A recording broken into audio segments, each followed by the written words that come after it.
This is Trump's biggest win. With just one meme and a few insults, Trump destroyed the independence of the US Federal Reserve.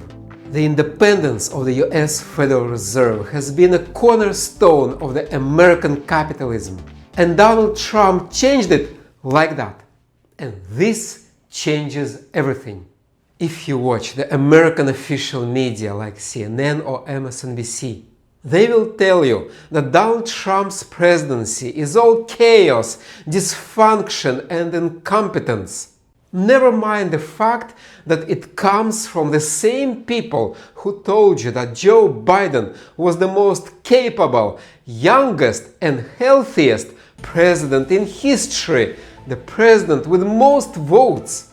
Never mind that. Today, the same people tell you that Donald Trump's presidency is one epic failure. But if you look at what Trump really achieved, you will see that Donald Trump goes from one victory to another. Donald Trump cares about one thing and one thing only: control.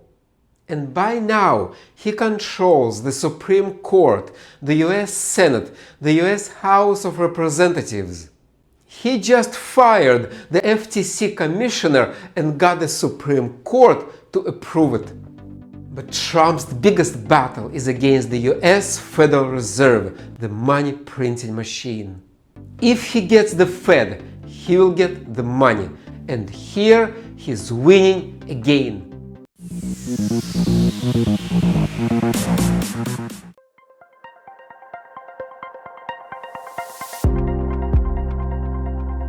The normal way, the traditional way of dealing with the Fed would be to change the laws. But Donald Trump doesn't like the normal.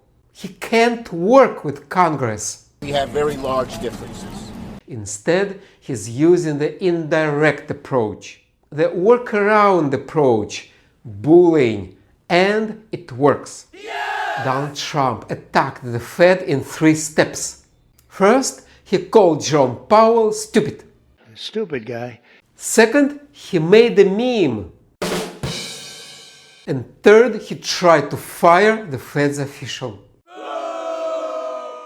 Let's look at Trump's attack in detail. First, President Trump implanted his man into the Fed.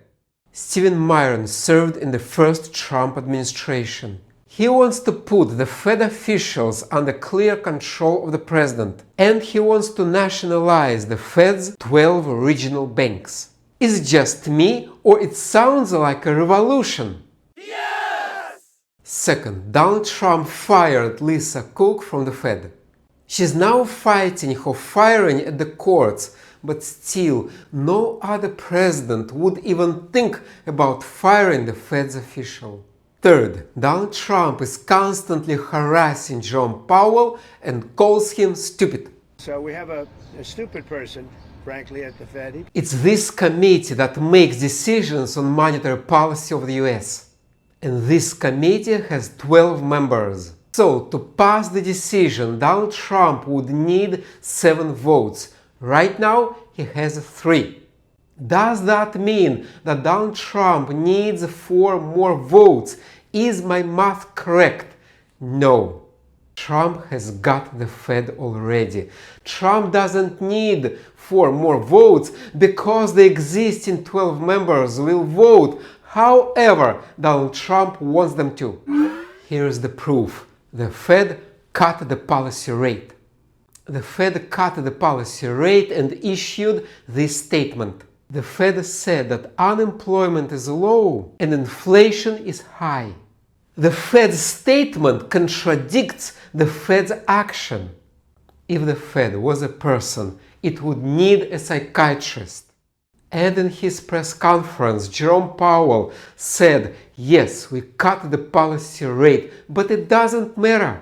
Nothing to see here. Move on. The most powerful bank in the world cut the policy rate, and its chair says it doesn't matter. No big deal. We have no idea what we are doing anyway.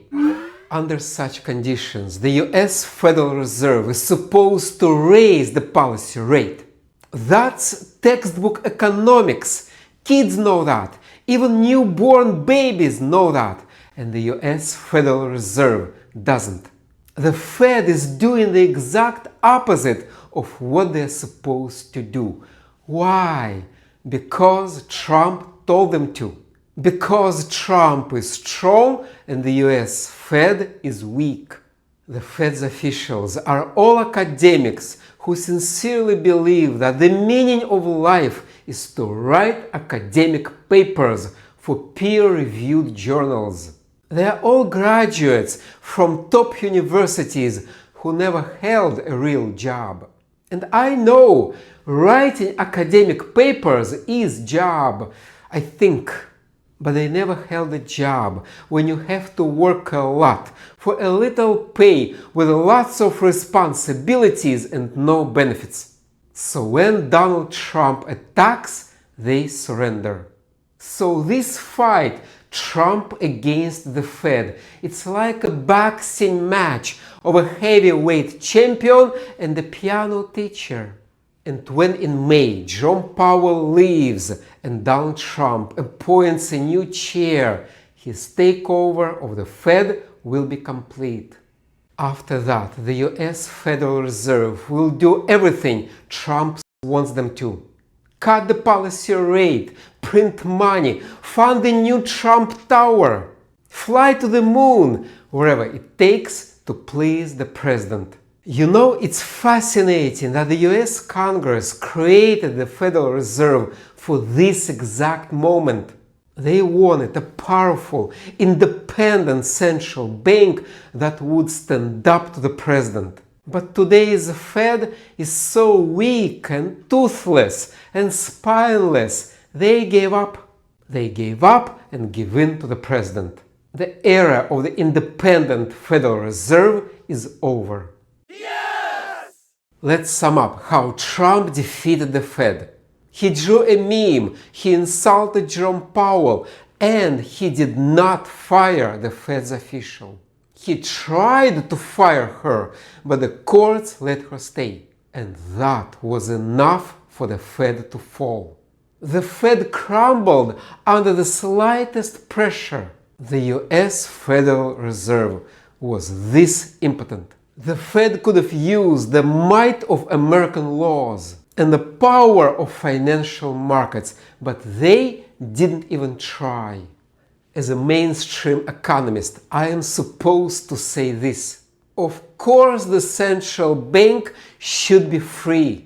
But maybe this Fed is so helpless, so academic and elitist that they deserve to be beaten. The obedient Fed changes everything. It implies strong economy, weak dollar, bigger debt, high inflation and low unemployment. But that deserves another video. So stay tuned, subscribe, and I'll talk to you next time.